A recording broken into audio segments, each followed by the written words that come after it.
I set the champagne on the roof ledge beside the greenhouse door and stood there for a second with the bottle in one hand and the city spread out in front of me. The light was going fast.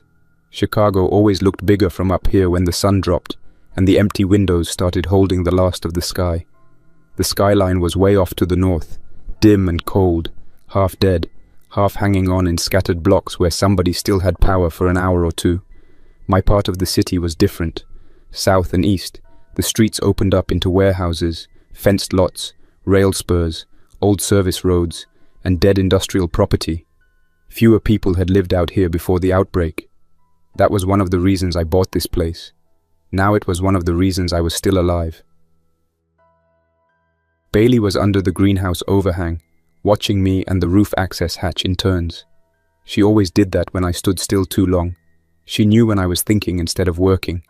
I popped the cork, poured a little into a plastic cup, and looked over the south side through the open lane between the planter boxes.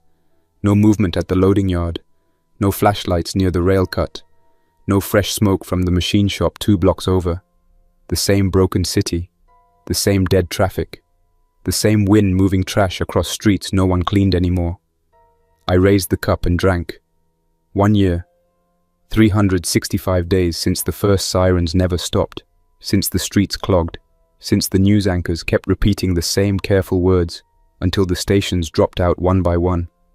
My name is Warren Pike. I am 48. I own the 7-story brick building under my feet. I bought it 11 years before the outbreak, back when this stretch of the South Deering side was cheap enough for a man with steady cash and low standards for neighborhood charm. It used to be a light industrial property. I converted the middle floors into rental lofts one at a time and left the top 2 for myself. Floors 2 through 5 paid the bills for years. Welders, mechanics, a barber, one guy who sold used restaurant equipment, one woman who rebuilt lamp fixtures, men with bad credit, women leaving bad marriages, people who needed 4 walls and a landlord who fixed things fast and stayed out of their personal life. I kept 6 for work and storage. 7 was home. The roof belonged to me on paper and in practice, and I spent years turning it into something useful. Before the world broke open, I had a YouTube channel with a small but loyal audience. I posted videos about backup power, water storage, urban gardening, layered security, radios, and what to do when city services stop acting like a guarantee. I never sold fantasy. No chest thumping, no fake panic. I showed wiring diagrams, battery chemistry, practical load calculations, sealant failures, weak points in apartment doors, and how long canned food lasts when you stop kidding yourself about rotation. Some people watch to learn, a lot watch to laugh. I used the money anyway. Solar panels, inverters, spare charge controllers, bulk food, common caliber rifles, common caliber pistols, more magazines than any sane suburban neighbor would approve of, cases of ammunition stacked in dry storage, trip lines, smoke grenades, noisemakers, demolition cord and shaped cuts for steel. If it fit a real problem, I bought it, built it, or bartered for it. The building is not a fortress out of a comic book. It is a working structure that I kept alive longer than most people would have managed. That matters more. The first floor is a trap layer and a buffer. The front lobby is blocked with welded mesh, sand drums, broken appliances, and a dead delivery van nose-backed against the inside after I cut through the wall to bring it in. The visible stairwells do not reach the upper floors anymore. I dropped the lower runs in the first month after the outbreak. The outside fire escape used to go all the way to the alley. I cut and dropped the bottom section, then sent the loose steel down with charges when the infected started climbing over each other below it. The upper section hangs there now, twisted and useless, ending over a gap no one crosses without tools, time, and luck. I do not give anybody the chance to line those up. The old freight elevator is the only clean access path from the lower service level to my upper floors. I rebuilt that system myself long before the outbreak. I replaced cables, rewired controls, added a manual brake, and tied the power feed into a locked circuit that stays dead unless I bring it live from above. The public call buttons never worked after I got done with it. The real activation point is inside a caged maintenance vestibule behind a painted steel plate. Fingerprint reader, brass key switch, and a hard mechanical lever. If the electronics fail, the lever still works. If the fingerprint sensor glitches in the cold, the key still works. If all of it burns out, I can lock the cage in place and treat the shaft as dead space. That lift helps me move weight and cuts my exposure on bad days. But it is noisy, and it can trap a man if he trusts it too much. I never forget that. I made one more slow loop around the roof after the drink. The greenhouse door was latched.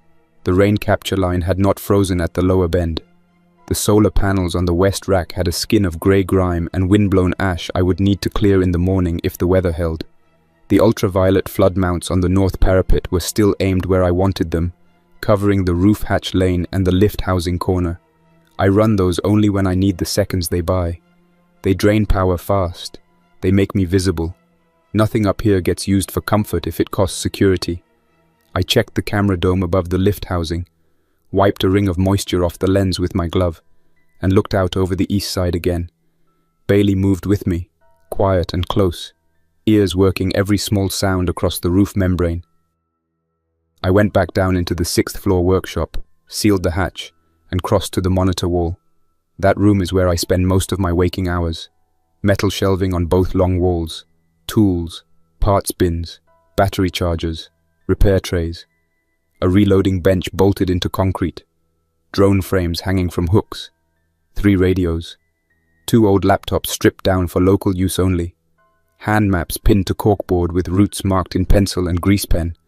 The monitor wall itself is a patchwork of old screens and salvaged camera boards tied into a closed system I built after the factory security gear started dying. 12 fixed exterior views, 4 interior corridor views, 2 lift cage cameras, 2 pinhole angles watching the street through vent gaps on the lower floors. Every one of those feeds matters. A blind corner is the sort of problem that stays quiet until the exact second it stops being quiet. The feeds look normal. Lobby dark, south alley empty, service road clear except for a shopping cart jammed against the curb. The 2nd floor funnel lane still intact. The decoy room on the 4th floor closed up, timer off for now. 5th floor trip net quiet. Lift cage parked at the lower maintenance vestibule with the brake engaged and power off. One warning light glowed amber on the 3rd floor sentry lane camera. I leaned closer and saw what it was. The sensor lens had a smear across it. Dust, condensation, or a thread of web. Small problem, but small problems become bigger ones when you stack enough of them. I pulled the maintenance pouch from the pegboard, checked my sidearm, slung the short carbine, and whistled for Bailey. When people hear me say turret, they picture polished metal, software, clean tracking motors, the kind of thing a movie gives a bunker to make a point. Mine are rough, ugly, and useful. 2 fixed defensive mounts in 2 lanes, where intrusion is most likely if someone gets that far. Welded plate housings, narrow firing arcs built around corridor geometry, remote feed boxes, multi-step trigger logic so a rat, a loose panel, or my own dog does not set one off. I learned in the first months that tying a weapon to one motion sensor is a fast way to waste ammunition and punch holes in your own walls. So the system waits for a sequence, pressure strip, infrared brake, trip tension. Then it arms and cycles short controlled bursts downward into a marked lane. I can also switch the automatic part off and run either mount from the 6th floor bench. They jam if I neglect them. Springs wear out, optics cloud, cables loosen. They are not there to solve the whole problem. They are there to buy me a few seconds while I get into position. I went down by the internal stair, stopping at each landing before I touched the next door. Sound moves strangely in this building. Wind gets into one vent shaft and a loose panel rattles on the 4th floor. A cooling pipe ticks in the wall when outside temperature drops fast. One steel plate near the old loading side hums when the gusts hit from the alley. I know every one of those sounds. If something new gets added, I catch it fast or I end up catching it too late. That night the building sounded the way it should. Cold weather, normal vibration from the inverter fans. No extra scrape, no voices, no footsteps where no footsteps belong. I opened into the 3rd floor service corridor and moved to the sentry lane while Bailey stayed half a step behind my left leg. The amber light was from a dirty lens. I wiped it clean, swapped the spare sensor anyway, and ran a dry test with the lane cold and the firing assembly locked out. Trigger board cycled clean, feed box was fine, magazine count was where I left it. I checked the mounting bolts with the stubby wrench, reset the safety bar, and made a note to strip the housing tomorrow if the morning stayed quiet. Bailey watched the stair breach the whole time with her nose slightly raised and her posture loose.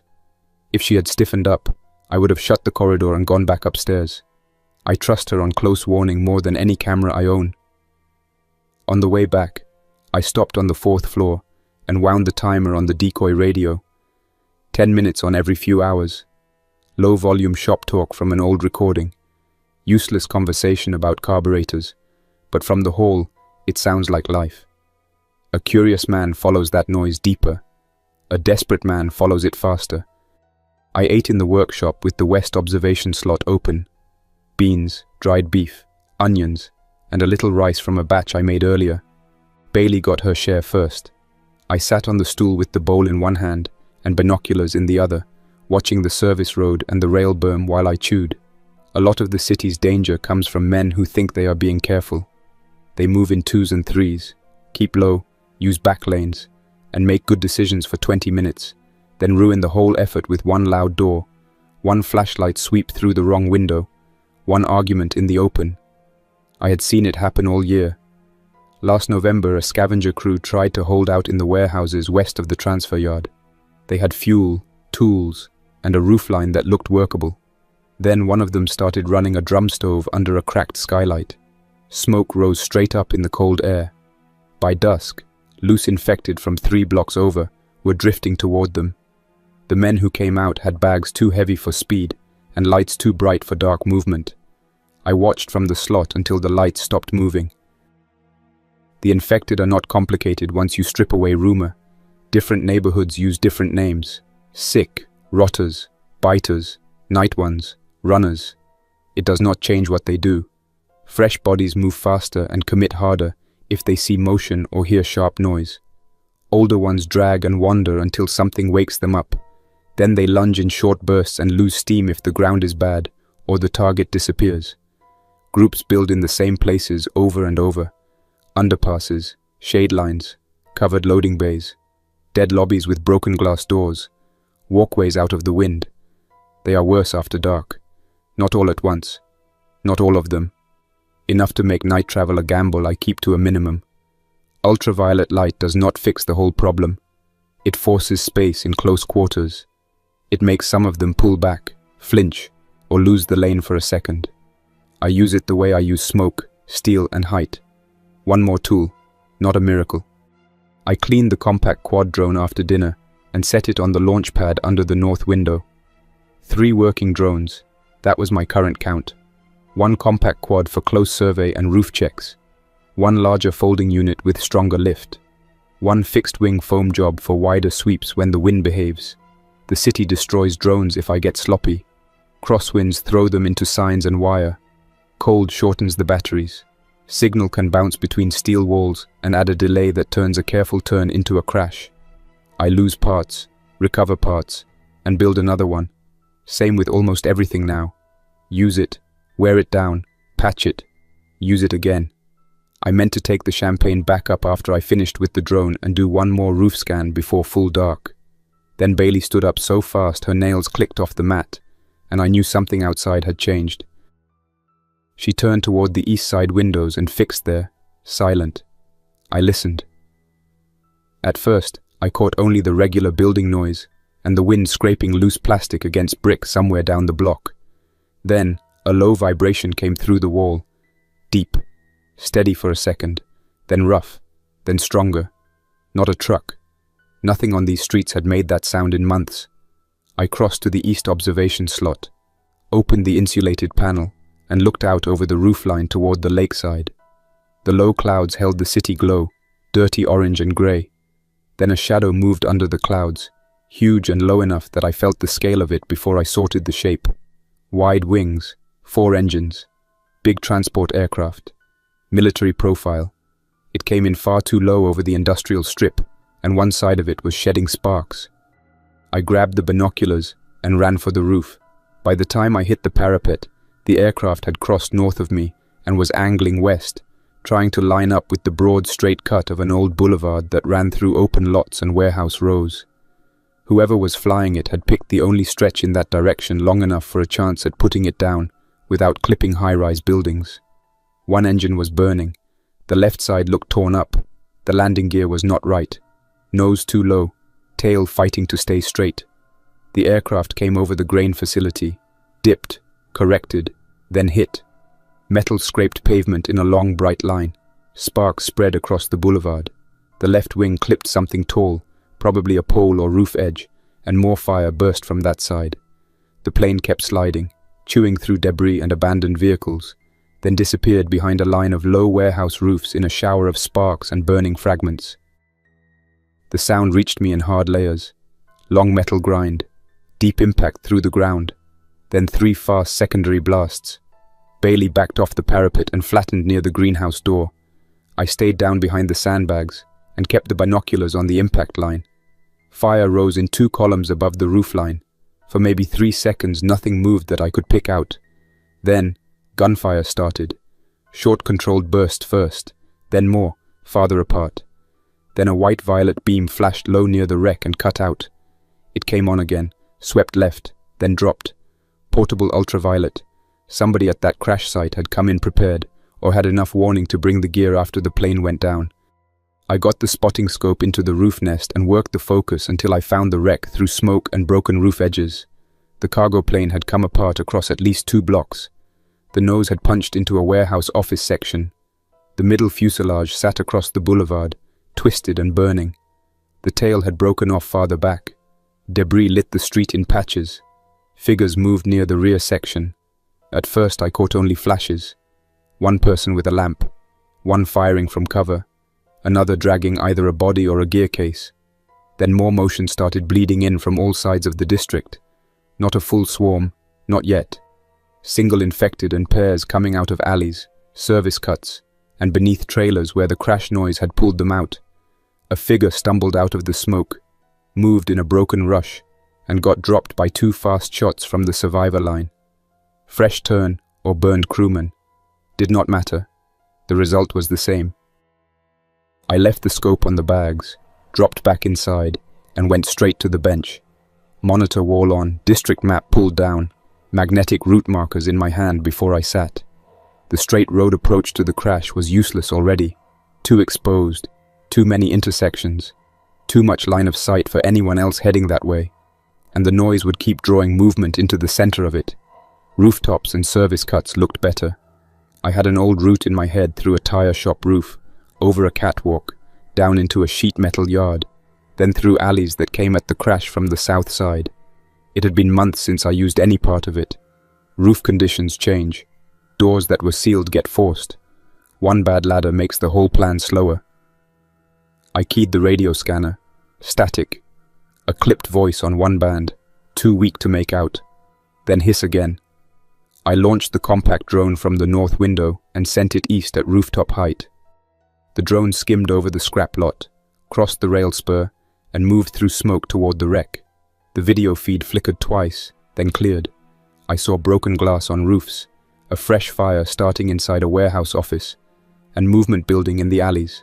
A man on a loading dock pointed a flashlight up toward the drone, then ran inside with 2 others behind him. Not military, wrong gear, wrong reaction. Just nearby scavengers caught close to the impact. Then the wreck itself filled the screen. The cargo plane had split wide. Crates were scattered near the rear.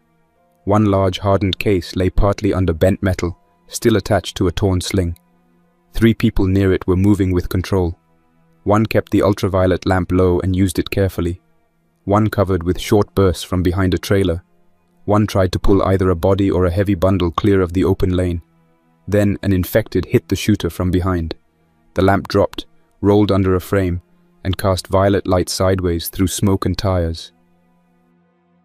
The man with the lamp fired twice, grabbed the light, and backed toward the hard case without turning his back on the alley.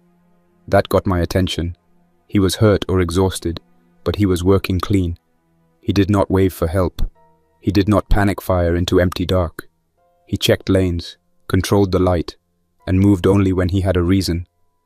I raised the drone, widened the view, and checked the routes around the crash. Movement was rising from the north and west. The south approach stayed thinner, blocked by dumpsters and one half-open gate. That matched what I remembered. I looked at the map on the bench, then back at the live feed. If I moved fast, I could reach the south edge before the whole district turned into one loud funnel. If I sat and watched, the survivors, the case, and anything useful on that street would be gone by morning, burned, picked clean, or buried under bodies. I kept the drone over the wreck for another 10 seconds, maybe 15, and the whole scene got worse faster than I could have crossed half the distance to it. One of the fires under the center section reached something sealed in the cargo spill. The blast was not huge, but it was hard and bright and close enough to throw burning debris across the boulevard and into the side of a trailer. A second later, another pop went off farther back, then a rolling burst from what looked like small cylinders or stored pressure bottles cooking off in sequence. The men coming in from the north scattered at once. One dropped flat behind a car. Another ran the wrong way and cut straight into open pavement. The man with the ultraviolet lamp lost his cover when the bent sheet metal shifted and dropped. He grabbed the hard case by one handle, dragged it 2 feet, then let it go when movement hit the lane from the west. The sound from the blast carried across the district and woke every loose body in range. I saw shapes turn in side alleys, under loading docks, in warehouse mouths, under a box truck, along a fence line. It was all moving toward the same point now, and it was moving fast enough that anyone trying to leave on foot had a closing window measured in seconds, not minutes. I backed off the loading ramp in my head before I ever left the building. The south route had looked workable on the map. It was done now. Too much open pavement near the wreck, too many unknown people converging from different angles, and the return would have been worse. Night was already falling into the streets. Firelight makes distance look cleaner than it is, but it also throws every moving shadow into sharp contrast. A man crossing back through that district with a loaded case, a dog, and no full view of the alleys would have to get lucky more than once. I do not build plans on luck. I pulled the drone higher, widened the orbit, and watched one of the north side scavengers try to make a break for the cargo lane. He got halfway there, slipped on something in the street, and vanished under 3 rushing shapes before he even got back to his knees. The man with the lamp ducked behind the rear ramp, lost sight of the hard case, and the white-violet glow cut out completely. No signal from him after that. No hand flash. No clean line of movement. I had no way to know if he was pinned, hit, or already gone. I shut the cabinet, resafed the gear I had laid out, and started putting it back in the order I trust. Carbine on the wall rack, smoke back in the locker, bolt cutters under the bench, radio clipped to the charger. I left the chest rig packed and my sidearm on my belt. Once something that big hits the district, the problem does not stay at the crash. Sound pushes people and infected out in waves. The first wave runs toward it. The second wave runs away from it. The third wave is what leaks into the blocks around me after the easy routes clog and the fires start driving movement in strange directions. I needed the building ready, not an outside route half-packed for a run I was no longer taking. Bailey watched me from beside the bench, quiet and locked in. She had already shifted from travel mode to hold mode. She knew I had made the decision. When I move toward the armory and then start restowing gear, she settles. That dog learns patterns faster than most people I used to know. I killed the idea of going out that night and replaced it with work. First, I widened the drone's orbit to cover 4 blocks around the wreck instead of just the crash lane. Then I switched the monitor wall to split feeds and gave the outside cameras more real estate than the lower floor interiors. If the crash started spilling trouble outward, I wanted to catch it before it got close. After that, I went up to the roof with the spotting scope, 1 spare battery, and a folded blanket pad for the parapet. From up there, I had line of sight to the fire columns, the glow along the boulevard, and the darker service streets feeding into it. The city looked like it had been punched in one section and was trying to absorb the hit without tearing all the way through. More gunfire broke out north of the wreck, not organized, mostly panic or men firing to clear lanes that had already closed. A separate burst came from a rooftop farther west, maybe some holdout taking opportunistic shots into the mess. Then, 1 whole block went bright when the fire reached a line of stored pallets or insulation inside a loading warehouse. The light was enough to show bodies moving in hard bursts between trailers and fencing. I stayed on the roof until the cold started numbing my trigger finger through the glove. The crash site changed every few minutes. The center section burned harder, then dimmed when part of the roof above it collapsed and buried the hottest part under brick and steel. The tail area lit up when fuel or hydraulic fluid found a new path. Men kept arriving in small groups from different sides of the industrial strip. Some came with intent. Some came with bags and lights, hoping to get lucky on the edges. None of them held ground for long. The infected were not one clean wave. They came in strings, pauses, then sudden bursts when a light cut the wrong doorway, or a weapon cracked too close to a sheltered loading lane. By full dark, the whole zone around the crash was no longer something a careful man could enter, do a job, and leave. It was a trap made of noise, blocked routes, and other people making bad choices in clusters. I knew better than to pretend I could fix that with one good run and a clean route home. I took the scope down, sealed the roof hatch, and went to the radio table. The scanner had been quiet except for static and short human bursts drowned under interference.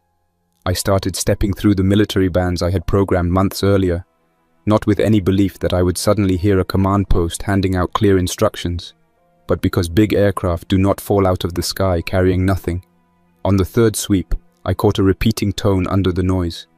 Not voice, not random carrier bleed. A pulse, then a short pause, then the same pulse again, low and flat, repeating on a narrow frequency. I switched the scanner to hold and brought in the directional antenna line from the window bracket. The signal rose enough to separate itself from the hiss. A locator ping, simple, automatic. No voice header, no encryption burst I could hear, no spoken call sign, just a steady beacon. I wrote the frequency down, checked the compass heading on the directional mount, and found the strongest angle. East-northeast from my building, right on the crash district. That changed the problem, but not enough to send me out blind in the dark. A live locator beacon means somebody wants that site found, or somebody was supposed to come for what got left behind. It also means every man with a halfway decent scanner inside range will eventually hear it if he knows where to search. If the signal stayed live for long, the crash would keep pulling armed traffic even after the fires died down. That traffic would not stay neatly inside one boulevard. It would spread block by block, checking rooftops, windows, service roads, loading bays, and any building that offered height or concealment. My building had survived 1 year largely by being quiet, dark, and uninteresting from the outside. A standing beacon in the next district meant a new center of gravity had just opened 3 or 4 blocks away. That was a future problem, not an immediate green light. I still did not know what had gone down, who had survived, or whether anyone left at that wreck knew enough to start looking outward. I set a rotation for the night and kept moving. 1 hour on the roof with the scope, 15 minutes at the monitor wall, 10 minutes on the scanner, 5 minutes walking the 6th and 7th floors to make sure the familiar sounds stayed familiar. I fed Bailey again early to keep her calm, and left her mat near the workshop bench where she could see me from either the radio table or the monitors. Around midnight, I caught 3 men on the South Alley camera 2 blocks away moving west fast. One with a limp, one without a coat, one carrying a duffel low and awkward. They were not heading for me. They were getting away from the crash zone and trying to put walls between themselves and whatever they had stirred up. 5 minutes later, the service road camera picked up 2 infected crossing north, where I had seen none there all evening. 10 minutes after that came the first sign that the spill was reaching my side of the district in force. The 5th floor trip net stayed quiet, but the 2nd floor lane mic picked up a scrape at the outer lobby barrier, then a second, then a series of light taps against metal from something pressing in and backing away. I switched that feed full screen and watched one older infected push through the front debris field, get hung up on the mesh, and thrash long enough to bring 2 more shapes in from the sidewalk. I did not waste ammunition on them from above. The front barrier had been built to absorb that exact kind of pressure. One body caught in wire becomes an obstacle for the next. 2 or 3 pressing at bad angles jam the entry tighter. They would work loose or fall quiet. My concern was not 3 infected at the lobby. It was whether the crash would turn the whole block into a passing route for the next few hours. I armed the north parapet ultraviolet floods from the roof panel and left them cold but ready. I brought the third-floor sentry lane out of passive and confirmed the corridor camera was still clean. Then, I went down to the 6th-floor west slot and watched the service road through the narrow opening with the carbine across the sill. A pair of men crossed at a trot 20 minutes later, neither looking at my windows, both focused west. One was carrying a long case. The other had a handlight taped to his wrist and used it only in quick cuts at ground level. They did not stop. Good. Men in a hurry are safer at a distance than men who start studying buildings. The first night dragged itself out in fragments. A burst of noise from the crash district. Silence. Then a separate crack of weapons farther off. One scream that stopped fast. A flare of fire where something structural gave way. The locator ping never stopped. Every time I checked the held frequency, it was there. Steady. Patient. Stupid. By 2 in the morning, the worst of the immediate surge seemed to be past. The crash still burned in spots, but the open fighting had thinned. The bigger problem had spread out. The infected were now drifting through the industrial lanes in wider numbers, no longer locked on the exact impact point but moving along sound and light trails left by the men who had rushed in. That was what I expected. A major event in the city never stays where it starts. It ripples. The people who survive the center drag danger outward with them. By the time the horizon started paling, I had counted movement on 7 separate blocks that had been quiet the evening before. At first light I shut the roof hatch, blacked out the east observation slit, and got 4 hours of sleep on the cot in the 7th floor room with the radio volume turned low enough to wake me if the held frequency changed. When I got up, the first thing I did was check the crash zone through the drone feed. I had rotated the quad back twice during the night for battery changes and short-range visual checks over my own block, but the fixed wing was the better tool for a daytime pass. I hand-launched it from the roof under the grey morning sky and sent it wide over the industrial strip with a slower, quieter approach. In daylight, the wreck looked different, more dead, less dramatic. The fires had burned down to black smoke and orange pockets under twisted sections of metal and roof debris. The boulevard around the midsection was clogged with burned-out cars, dropped bags, loose cargo, and bodies. The rear section still had access lanes, but not good ones. The hard case was no longer visible where I had last seen it. That did not tell me much. It could be under fallen sheet metal, dragged into shadow, or already moved. I did not see organized military recovery. I did not see trucks, marked teams, or a secure perimeter. What I saw instead was a district in the ugly middle stage after a high-value event. Smoke, scattered scavengers testing edges from cover, 2 isolated rooftop watchers, infected drifting through the easier lanes and collecting under overhangs where the sunlight stayed weak, 1 body in a helmet near the rear cargo ramp, another in partial body armor by a trailer, a 3rd figure moving carefully inside the broken shell of the produce warehouse office that the nose section had punched into. That one stayed inside shadow and never stepped fully into view. I circled again. Same result. Somebody was alive in there, or something was moving in a way I did not want to misread. Either way, it was not my job on the first morning to run out and solve it. I needed information, not a body count. Day 1 after the crash became an observation day. I cleaned the soot and moisture off the rooftop panels, checked the rain catch valves, and kept the scanner on hold while I worked. The locator ping stayed live. I rigged the larger directional antenna to a better mount and took 3 separate heading checks from different points in the building to narrow the source. The strongest line stayed consistent with the rear crash section, a little south of center. That told me the beacon was not from the nose section or some surviving radio mast in the warehouse office. It was near the cargo area, close to where I had seen the hard case. That was useful. The second useful thing came around noon. 2 men moved into the crash district from the west in better order than the scavenger crews I had seen the night before. Dark clothes, small packs, no wasted light.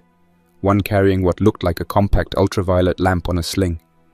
Not military at first glance, but trained enough to think in lanes instead of running straight at what they wanted. They spent 15 minutes checking the outer alleys, then went in low behind the trailer line near the rear section.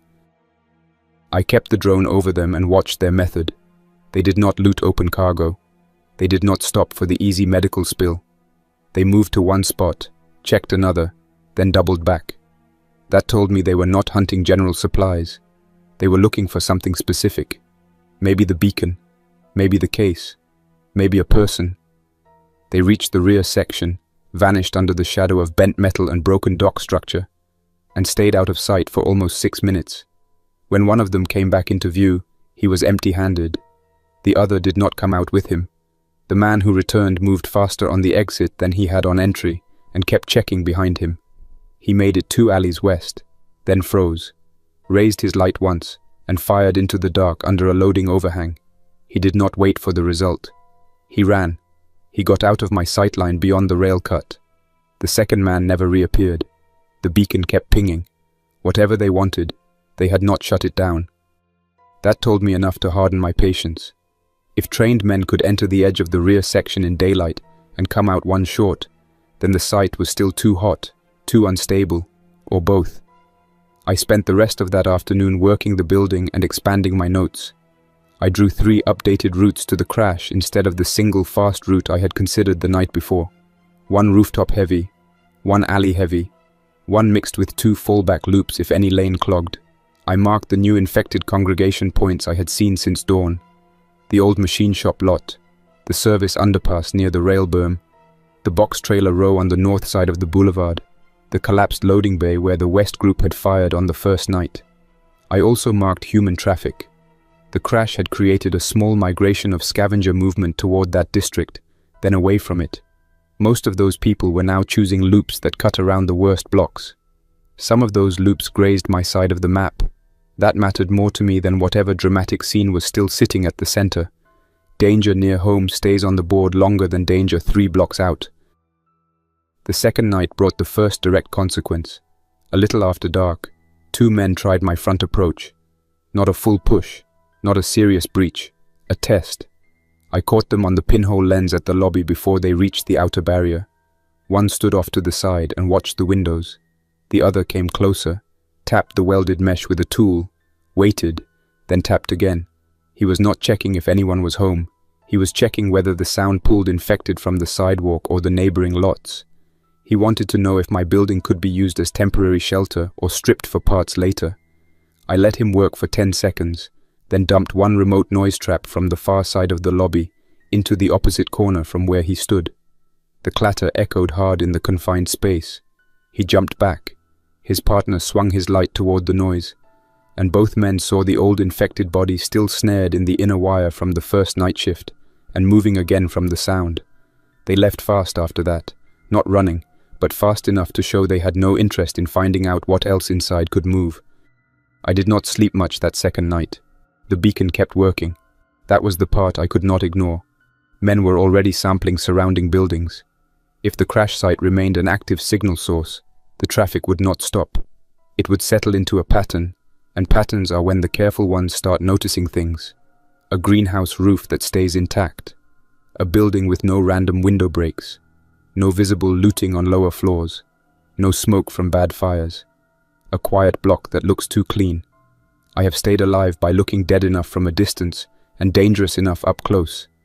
A live beacon nearby makes that balance harder to keep. By dawn on day 2 after the crash, I had stopped asking whether I would eventually have to move. The question had shifted to when the window would be real, and whether the value at the site would still justify the trip. The morning of day 2 gave me one more piece. Snow started late and light, more grit than storm at first, blowing from the lakeside in sharp bands. That helped me. Snow quiets a district in stages. Not fully. It shortens sightlines, cools surface fires, dampens sound a little, and makes men with weak gear stay inside longer. It also shows tracks. I sent the fixed wing out low and slow over the crash lanes and found fresh human movement around the rear section. A group of 3 had been there before dawn, judging by the tracks cutting through the dusted pavement and the disturbed ash line near the cargo spill. They had not stayed. The rear ramp area showed a shifted panel and 1 moved crate. The hard case was still not visible. Then I found something better than a visual. The ping changed. Not the frequency, the interval. It skipped 1 beat, then resumed. 23 seconds, then 1 skip, then 23 again. Not random drift. A programmed pattern, or a damaged transmitter changing state. I wrote the interval down and listened through 2 full cycles. Same result. The unit was still alive, but something about it was degrading. I know electronics well enough to respect what that meant.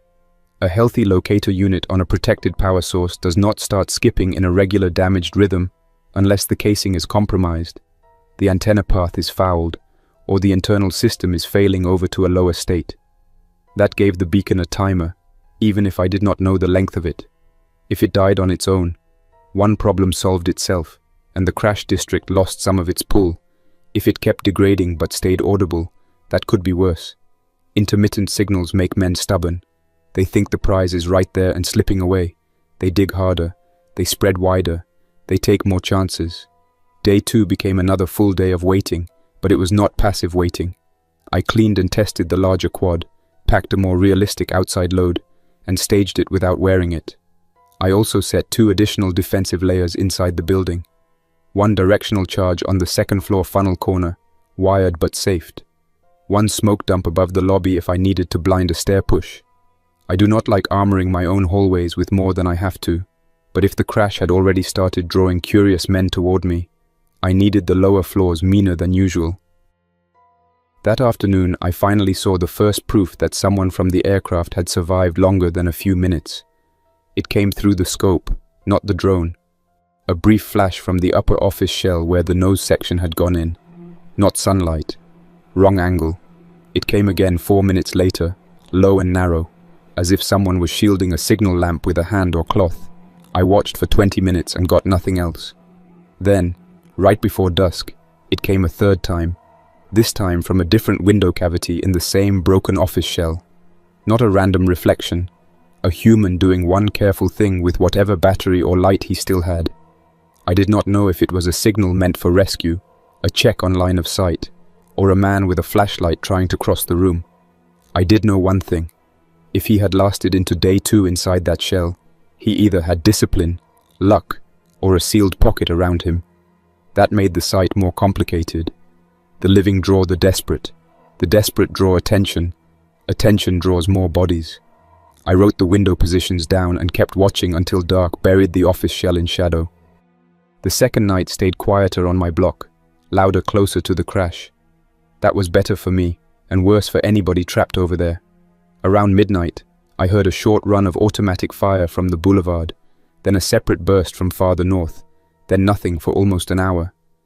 Bailey woke once and stood near the east window, but her fur stayed flat and she settled after I checked the cameras. The locator signal kept skipping 1 beat every cycle. No change beyond that. I lay on the cot in my boots with the sidearm on the crate beside me and let the radio do the keeping. That kind of sleep is shallow, but it counts. When I got up on day 3, the first thing I noticed was the change in the crash smoke. Much less. The heavy burn had finished most of its easy fuel. That was good. Fire no longer owned the site. That meant access would improve. It also meant the last cover of confusion was thinning out. Day 3 was the first day I considered leaving the building before I talked myself out of it with a clean list. The weather was cold but stable. Visibility was better. The fires were down. Human traffic into the district had slowed. Those are the facts that make a man start reaching for straps and magazines. Then I checked the rest of the list. The office shell light had flashed again before dawn. That meant at least one live unknown remained. The rear beacon still pinged, which meant the prize at the site was active enough to keep attracting others. Fresh tracks on the drone feed showed a new 4-man movement from the west side. My own front block had seen 2 curious men the night before. The route home after an afternoon run would still carry me close to dusk if anything took longer than planned. And dusk is when the district turns mean. The answer stayed no. I swore at the wall once, quietly, and put the packed rig back on the bench.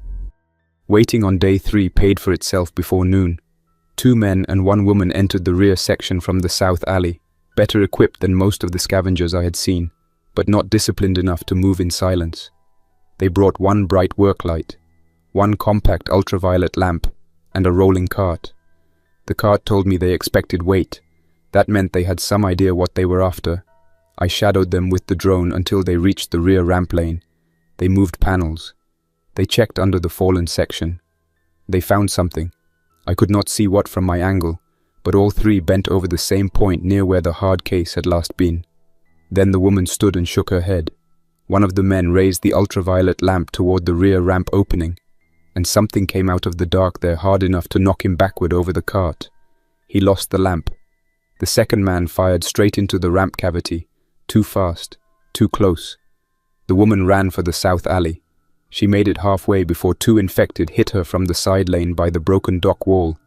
The first man got up and ran the other way. The second kept firing until the slide locked back. After that, he disappeared under the ramp edge and never came back into view. That was the moment I stopped thinking of the rear section as one clean pickup point and started treating it as a layered site with at least one enclosed danger pocket still active. The rear ramp area had enough shadow, metal, and partial seal to hold bodies out of the weather. Anything trapped in there would stay stronger than the ones shambling in the open. If a fresh infected or a wounded survivor had turned inside that cavity and been left boxed in with partial shelter, anyone reaching under the metal would meet it at arm's length. That explained why the trained West Side team on day 1 had come out one short. It explained why the cart team on day 3 found something and failed to remove it. It also told me the beacon was likely close enough to that cavity that shutting it down might require working in exactly the worst place on the site. Good information, not pleasant, but real. I updated the map, added the rear ramp cavity as a hot zone, and stopped looking for an easy version of the trip. The trigger that forced my hand came late on day 3, and it had nothing to do with saving anyone at the crash. It came from my own radio table. Right after sunset, the locator ping changed again. This time it did more than skip a beat. After the 23rd pulse, a short burst of digital noise rode under the carrier and spilled onto a nearby civilian emergency band I use for passive scanning. Then it repeated. Not a voice call. Not a clear code I could read by ear. A short burst. Narrow. Sharp. The kind of thing a damaged unit can do when shielding fails or an antenna lead starts throwing interference onto adjacent frequencies. I checked the scanner. Same thing. Then I checked the old receiver I keep isolated for local line tests. Same bleed. That mattered for one plain reason. If I could hear the spill on cheaper civilian gear inside my building, then anyone nearby with a scavenged scanner or even a half-working emergency set could hear it too. The beacon was no longer a hidden technical signal. It had started ringing a bell loud enough for amateurs. That would pull a new kind of traffic. Not the cautious men testing the edges. Not the one-off looters grabbing loose medical packs. It would pull every fool with a radio and a story about military cargo. Some would come at night. More would come in daylight. They would search outward when the center failed them. Rooftops first. Taller structures next. Any building with clear line of sight to the crash would start getting attention. Mine was one of the best perches in the district. I could no longer leave the beacon to rot and hope the problem solved itself. If the signal lasted another day or two, my block would stop being a quiet side route and become part of the outer search ring. That changed the balance enough to commit. I still did not move that night. Night travel back through a newly stirred search zone is how careful men disappear. But I set the plan in motion. I packed for a single objective. No side scavenging, no extra weight, no rescue. Go to the crash. Reach the rear section. Confirm the beacon source. Shut it down if possible. Recover the case if the weight and route still made sense. Leave before the afternoon shift of bad decisions hit the district. I chose the 4th morning after the crash for the move, and I chose it for practical reasons, not nerves. The weather report I made from the sky and the wind line said a short, hard snowband would pass through by late morning. That would do 3 things for me.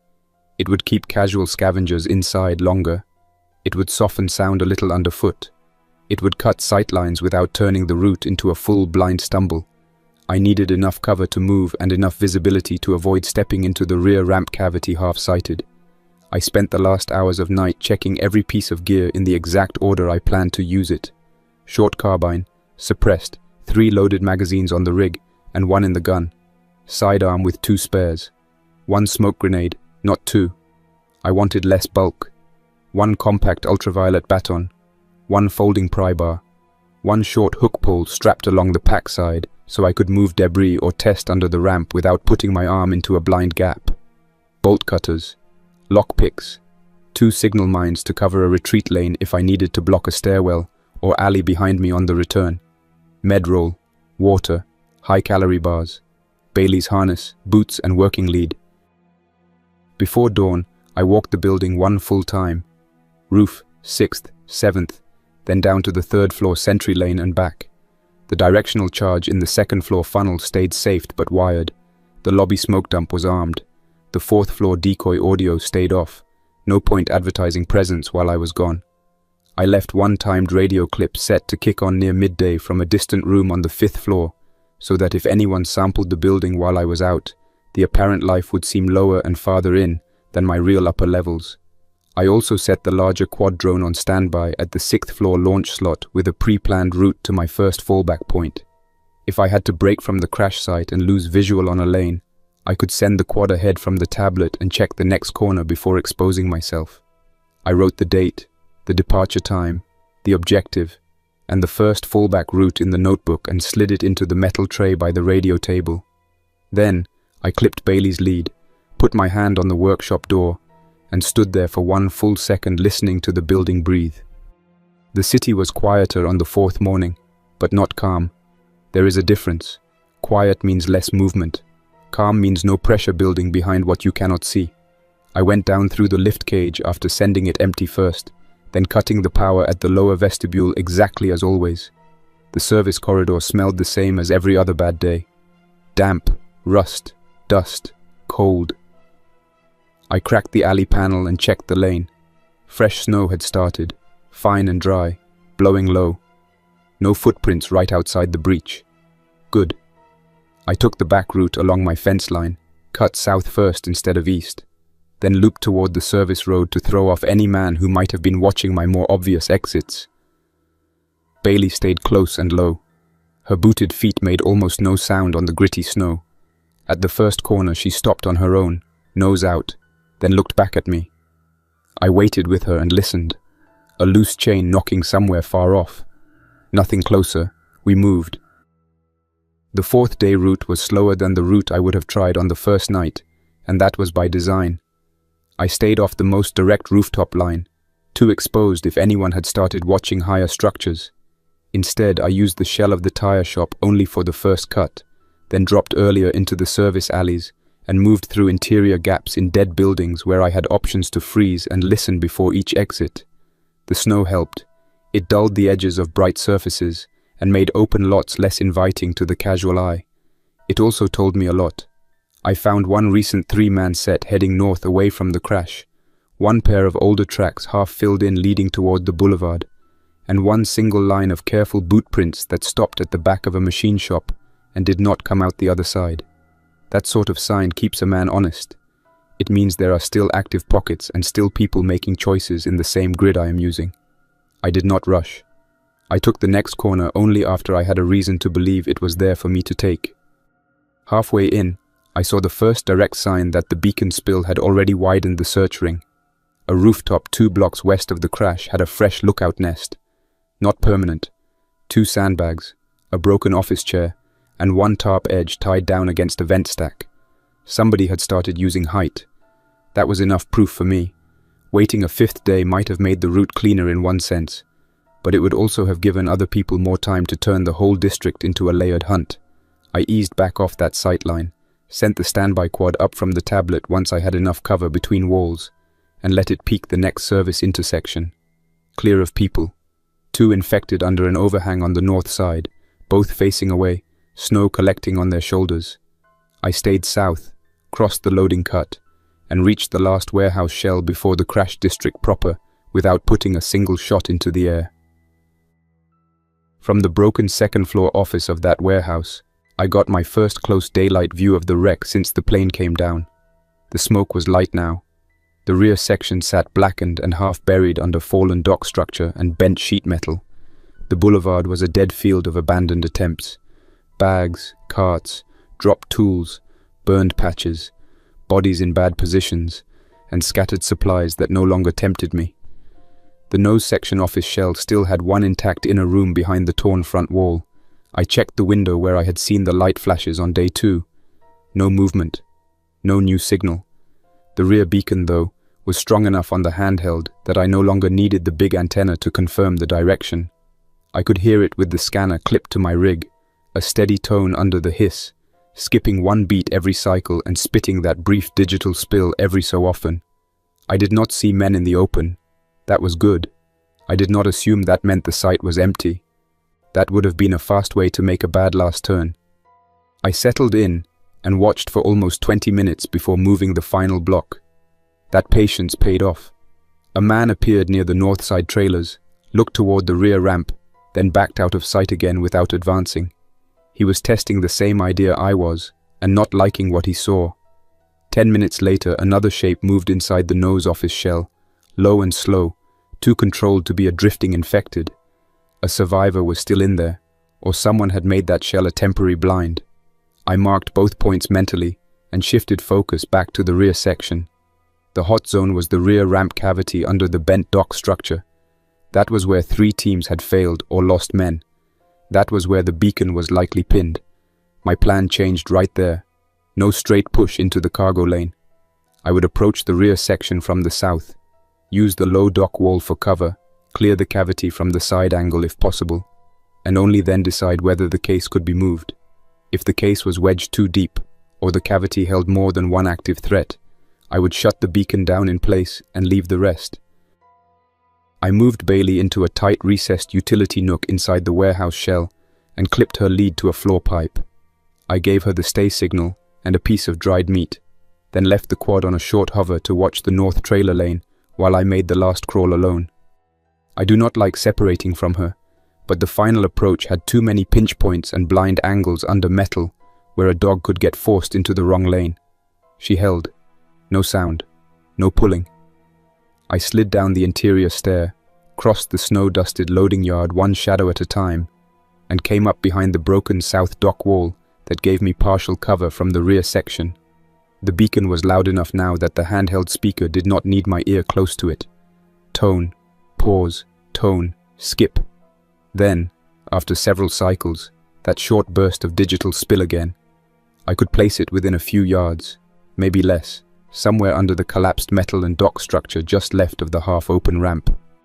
I stayed low and used the hook pole before I used my hands. First, I dragged a loose sheet of corrugated metal away from the side lane to clear my view of the ground. Then I tested a hanging strip of wrecked panel that could have dropped noise if brushed. Then I angled the pole under the edge of the bent dock sheet closest to the ramp cavity and pulled once. Light. Just enough to disturb whatever was inside without committing my arm or head to the opening. No immediate rush. No grab. No sound beyond the ping and the soft hiss of snow hitting hot metal somewhere deeper in the wreck. I waited, counted to 20, pulled again, harder.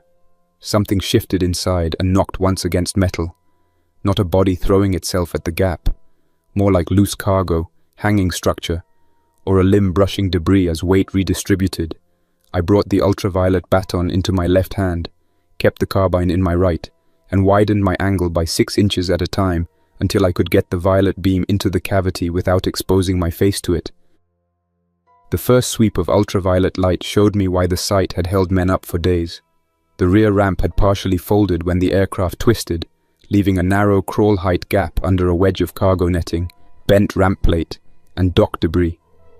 Inside that cramped pocket were 2 bodies tangled in gear and strap webbing, one in partial flight gear, one in dark clothing without a helmet. The one in dark clothing had turned and jammed itself half under a crate, one arm pinned, but the head and shoulders free enough to lunge at anything reaching past the edge. The other body was dead weight, trapped face down under a section of net and metal, not moving. The turned one recoiled from the ultraviolet beam and dragged backward into the small space it had left, clawing at the floor with more speed than the open-air ones I had been watching all week. Fresh enough, sheltered enough, mean in a tight lane. A man reaching in blind for the case or the transmitter would have put his forearm right into that thing's mouth. I did not fire into the cavity unless I had to. Sound in that dock lane would travel. I held the ultraviolet beam steady with my left hand, used the hook pole to snag the loose cargo netting, and pulled the strap bundle toward me inch by inch until the turned body lost its backward shelter and had to expose more of its torso to avoid the light. It snapped forward once, then jerked back hard when the beam stayed on its face and chest. That gave me enough room to angle the carbine low and put 2 suppressed rounds into the upper chest and shoulder line, not for drama, only to break its drive long enough to get the head clear of the crate edge. After that, I drove the hook pole across the throat and pinned it long enough to shift the beam and put one close shot where it would stop movement cleanly. The whole exchange took less than 10 seconds. The louder sound was the metal settling after I shifted the net. I froze at once and listened. No footsteps. No voices. The north lane stayed quiet on the quad feed. With the lane clear, the rest of the cavity made sense. The hardened case was there, jammed under the rear edge of the crate, and one bent ramp strut, half obscured by the dead man in flight gear. The beacon source was not the case itself. It was a compact locator unit clipped to the case handle on a short armored tether, probably meant to keep the package trackable even if the main electronics were shielded or powered down. That was why the signal had stayed live even with the case buried. The locator housing had taken heat and impact, but not enough to die. I reached in with the hook pull, dragged the tether toward the edge, and got the locator close enough to inspect without putting my face into the pocket. The casing had cracked along one corner. One antenna fin was bent. The clip was intact. I could shut it down 2 ways: break the unit outright, or unclip and remove it. Breaking it in place would end the signal fast, but if the case stayed and other men later found the cavity, they would know something valuable had been here. Unclipping it and taking it would end the signal and give me proof of what I was dealing with. I chose the cleaner option. I cut the tether first. Then I unclipped the locator and wrapped it in the folded thermal pouch from my rig to muffle whatever it might keep transmitting during handling. The tone on my scanner changed at once, then dropped to weak static. Good. One problem off the board. Then I looked at the case again and made the next decision with the weight in mind. I tested it with the hook pull, then with one hand through the cleared gap. Heavy, but not impossible. Hard-sided, compact, denser than medical gear, lighter than ammunition cases. I cleared the dead man's sleeve out of the handle, braced my boots against the dock lip, and dragged the case 6 inches, then 12, then far enough to get both hands on it without going into the cavity deeper than my forearms. It scraped free with one hard jerk and came out onto the snow under the bent sheet metal. I pulled it behind the dock wall and checked the north lane again on the quad. Still clear, no voices, no new movement. The first hard part was done. The second hard part was getting back out before the silent window closed. I got back to Bailey by the same covered path I had used to reach the dock wall and found her exactly where I had left her, body tight, ears high, one paw lifted but held. I unclipped the lead, gave her the stay close signal, and stowed the locator deeper in the pack under a rag wrap so its broken edges would not snag anything on the move. The hard case went on a short drag strap behind me for the first stretch through the warehouse shell. I hated the sound of it on concrete, so I switched to a shoulder carry the moment I had enough room to stand. It was awkward and pulled my balance off center, but it was manageable. I did not wait to inspect it there. Inspection happens in controlled space, not in a shell with 3 sightlines and unknown eyes on the surrounding roofs. I sent the quad ahead to the service intersection, got a clear lane, then started the exit route in reverse, slower than I liked and faster than I wanted. The trouble started 1 block out, not at the wreck. That was exactly the sort of thing I planned for and still do not enjoy. I had just crossed the service cut behind the machine shop when Bailey stopped hard enough to pull the lead taut. She did not bark. She locked toward the second-story loading gallery on the far wall and held. I dropped the case behind a rusted compressor housing, raised the carbine, and waited. A man moved at the gallery edge, not stepping out all the way, only enough to show the front of a dark jacket and one gloved hand on the rail. He had been watching the cut, maybe the crash, maybe my route. Maybe he had followed the same idea too late and chosen a perch to wait for the one person who got out with something. He never called out. Good. Men who talk from cover are trying to freeze you. Men who stay quiet are already deciding on angles.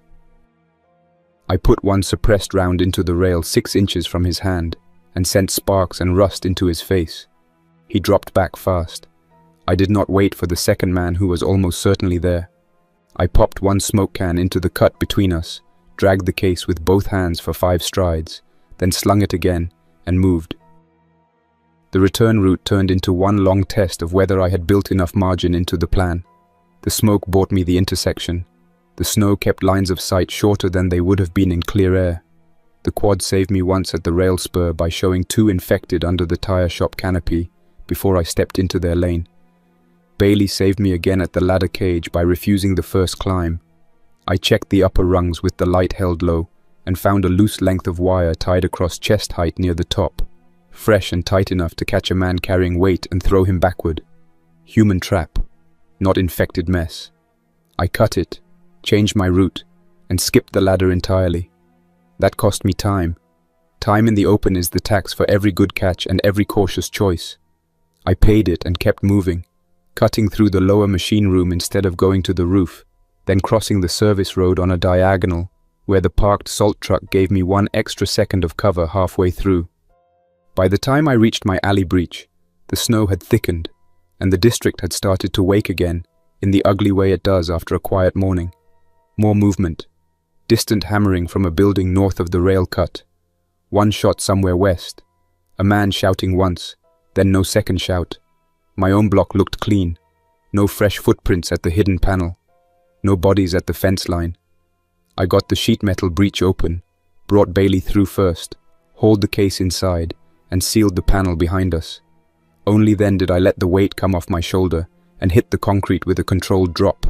I kept the sidearm out while I moved the case through the service corridor and into the maintenance vestibule. Lift cage up empty first, then back down, same as always. Nothing fancy. No rushing the last safe step. A lot of people make it home and then stop thinking at the door. I do not. Not when the thing I went out for is finally in reach, and the building is the only place left where I control the angles. On the 6th floor, I locked the workshop door, set the case on the central bench, and stood there a moment with the scanner hissing beside it.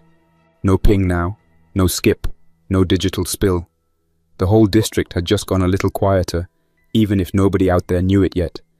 Bailey circled once, drank half a bowl of water, and settled under the bench where she could keep 1 eye on me and 1 on the room.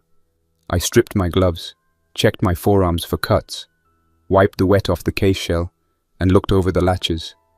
Hardened corners, heat scoring, government stencil half burned off, no obvious breach, no quick pry marks from other hands.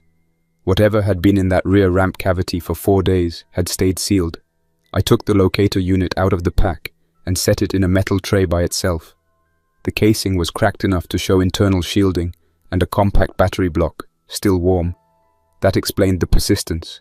Good power cell. Good enough engineering to stay alive through impact, fire, and weather. Good enough to drag every fool with a scanner into the district until I cut it loose. I did not open the case right away.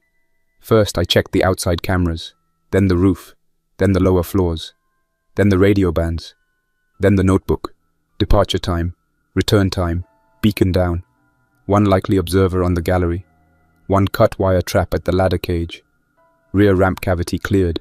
These details matter while they are fresh. If I skip the record and trust memory after a long run, I end up rewriting facts in my head to make myself look cleaner than I was. I do not need cleaner, I need accurate. After the notes, I set the case under the bench and left it there while I went down to the 3rd floor lane and made sure nothing had touched the building in my absence. The trip net stayed quiet. The sentry mount was green. The lobby barrier held. On the way back up, I stopped on the 5th floor and listened to the silence where the timed decoy radio had already cycled off. Good. No one had followed noise into the wrong room while I was gone. No one had tested the inner hall. Only then did I go back to the bench, sit down, and pull the case into the light. The latches were stiff but intact. I set the pry bar aside. No need to force a thing that still wants to open the right way. I checked for tamper wires, pressure pins, or secondary seals. Nothing obvious on the exterior. 2 keyed locks, already cracked at the face from impact. I used a pick on the first and a tension bar on the second. Both cylinders were damaged enough that finesse was less useful than patience. It took me 4 minutes to get the first to turn, and another 3 for the second. I broke the outer seal, lifted the lid 2 inches, stopped, and listened. No hiss, no pressure vent, no alarm tone. I opened it the rest of the way and looked inside. The foam insert held a compact field communications package. Not a crate of weapons, not a stack of medicine, and not anything a looter would have recognized at a glance unless he knew what he was seeing. One ruggedized control module with a fold-out screen. 2 encrypted handheld sets in shock sleeves. A hardened data drive canister locked in its own dock. Spare battery blocks. A small directional antenna pack. 1 paper folder sealed in a waterproof envelope. That explained the case weight and the live locator. This had been something worth tracking, but not something that would save a hungry neighborhood by itself. For me, though, it was worth the trip. Working communication gear and stored data changed the shape of choices. They tell a man where the next useful lie in the city is, and whether the people still talking are smart, desperate, or both. I closed the lid halfway, not from fear, only to contain the light while I worked the screen module out of its foam slot and set it on the bench. The module powered on with 1 hard press and a longer boot than I liked. Battery at 31%, internal storage protected. User access locked behind a system prompt I was not going to beat in 10 minutes by guessing. Fine, I am patient with machines. What mattered more at once was the hardware. Intact screen. No obvious board damage. Ports dry. Antenna connector clean. I set one of the spare battery blocks on the charger and opened the sealed paper envelope next. Inside was a short printed manifest, partly scorched at the edges but readable enough where it counted. Equipment serials, 1 route code, 1 transfer designation, 1 receiving station label I did not recognize. No plain English explanation of what had happened. Only the dry language of something moved in a hurry by people who expected handoff, not catastrophe. That fit the whole picture. A plane rerouted or forced down carrying comms gear and stored data. Not a rescue flight for civilians. Not a cure. Not a miracle. Just information, tools, and whatever orders had not died with the men carrying them.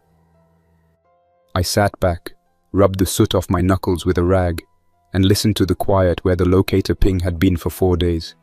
The district outside was not safe. My block was not magically hidden again. Men had already started looking at roofs and windows in the outer ring. But the beacon was gone, and the center of that pull had ended on my bench. That bought me room, not peace. Room, enough to reset the building, study the gear, and decide whether the office shell survivor I had seen was still there, or whether another trip would be worth the risk. The crash had not given me answers in the clean way a man wants. It had done what the city always does now. It had broken open one section, spilled trouble into the next, and forced me to move only when waiting stopped being the safer choice. I took the locator unit off the tray, opened the cracked housing with a screwdriver, and disconnected the battery leads one at a time. Then, I shut the workshop door, locked it, and got to work on the module before the light outside shifted, and the next set of problems started moving. And that's where we'll stop for now. Thanks for listening. Don't forget to like, subscribe, and tell me how the story hit you, what moments worked, what didn't, and what you'd want to hear next. And a big thank you to everyone supporting the channel. You keep this project alive. Until next time, Survivor. Jack's Nightmares, signing off.